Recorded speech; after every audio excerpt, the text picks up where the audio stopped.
imala waggaa torban mootummaan egeree Oromiyaa fi bu'aa buuseeraa jedhan obbo Haayiluu Addunyaa. Agarsiisni qindeessummaa biiroo koominikeeshinii naannoo Oromiyaatiin magaalaa Shaggar dabalatee seektaraalee naannichaan raawwiin hojii waggootan darbanii guyyoota 3 Finfinnee giddugala aadaa Oromootti agarsiifamaa ture milkiin xumurameera. Sagantaan cufiinsaa kunis bakka hooggantoonni biiroolee fi hirmaattonni agarsiisichaa argamanitti raawwatameera. Sirna cufiinsaa agarsiisa imala waggaa torbaa kana irratti argamuun haasaa kan taasisan hoogganaan biiroo koominikeeshinii Oromiyaa obbo Haayiluu Addunyaa mootummaan cabiinsa ture sobbuun imala waggaa torbaan egeree Oromiyaatiif bu'aa buuseeraa jedhan. Mootummaan naannoo Oromiyaa cabiinsa gara hawaasummaa, siyaasaa fi dinagdee ture sobbuun imala badhaadhinaa waggootan torban darbeetiin injifannoowwan gurguddaa egeree Oromiyaaf bu'uura jabaa buusuu danda'an galmeessee jira. Hojii koominikeeshinii hojjetamaniin galmoonni 5 fayyadamummaa uummataa mirkaneessaniinis milkaa'inoonni gaariin argamaniiru jedhan. Egzibishiniin qindoomina biiroolee dhaabbilee garaagaraa fi magaalaa Shaggariin agarsiifamaa tures maqaa gaarii naannoo keenyaa roga gaariin kan ijaare jechuu ni dandeenya. Kanaanis agarsiisa kanarra galmoota 5 milkeessuu dandeenyeerra jennee fudhachuu dandeenya. Tokkoffaa bu'aawwan imala badhaadhinaa waggootan torban darbe galmaa irratti hojii miidiyaaf koominikeeshinii bal'inaan hojjennee ijaarsa maqaa gaarii naannoo keenyaa, sochii investimentii naannoo keenya jiru, sochii misoomaa naannoo keenya jiru, potenshaala naannoon keenya qabdu kan irratti argisiifne waan ta'eef hojii miidiyaa koominikeeshinii karaa milkaa'ina qabuun hojjenneerra. Kanaanis bu'aa arganneerra jennee amanna. Lammaffaa imalli badhaadhinaa eegalle ragaan deeggaramuun ijaarsa egereef bu'uura kaa'aa jiraachuusaas kan irratti agarsiifne jira.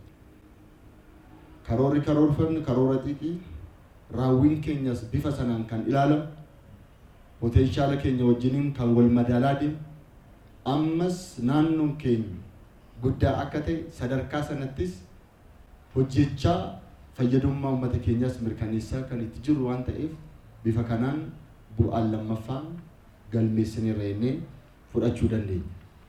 Sadaffaa biirooleen hojimaata ragaa kuusuu, tursiisuu fi ragaa agarsiisuu akka shaakalan taasisee jira. Biiroon tokko kaan irraa barnoota akka fudhatu ragaa kuusuu irratti, agarsiisuu irratti, dhalootaaf dabarsuu irratti, hojii hubannoo irratti hojjechuu irratti tokko isa kaan irraa akka baratu kan agarsiise waan ta'eef kunis biirooleen keenya muuxannoo akka wal jijjiiran kan irratti agarsiifne waan ta'eef kanaanis milkoofneerra jechuu hin dandeenya. Afraffaa ragaawwan ammayyeessuun wajjin wal qabatee ijaarsa dijitaal Oromiyaadhaafis bu'uura kan buusee jira. Ragaawwan keenya gara dijitaalaatti akka jijjiiraman haala ammayyaa kallattiin addunyaan irratti gara fuulduraatti deemaa jirtu kan giddu galeessa godhachuudha.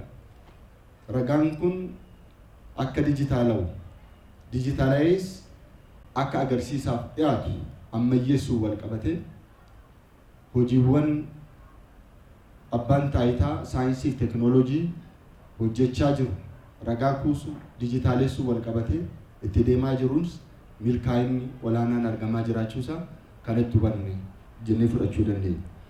Shanaffaan biirooleen hojii isaanii irratti iftoomina uumuu fi tajaajilamarraa yaadaaf galtee hojii fudhachuuf kan gargaare sagantaa waloomaan milkaa'e.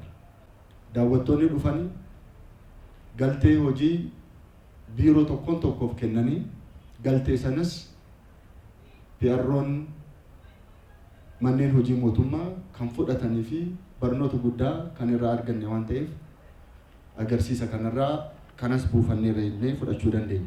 Walumaa galatti sagantaan egzibishinii imala mootummaa naannoo Oromiyaa waggoottan jijjiirama torban darbe kan itti agarsiifne kun imala badhaadhinaa kan itti balballoomsine jalqabnees waliin kan xumurre milkaa'ina olaanaadha jennee fudhachuu dandeenya. Hirmaattonni agarsiisichaa si agarsiisichi qindoomina kan cimsuu fi muuxannoo kan qoodudha jedhan.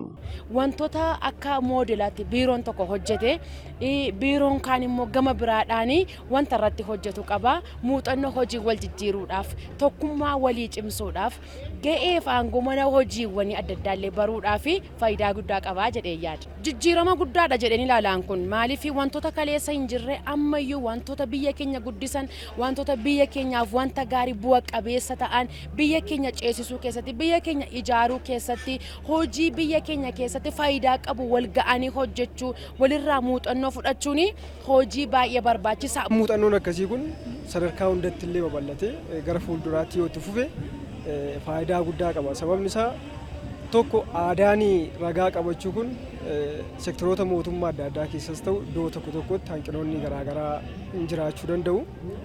Garuu aadaa ragaa kuusuu qindeessuu fi sirriitti qabachuu keessumaayyuu ammayyeessuutiin wal qabatee waan gaariidha waan ta'eef bifa qindaa'een ragaa isaanii qindeeffatanii manneen hojiis dhaabbileen garaagaraas dhiyeessaa kan isaan jiran jechuudha.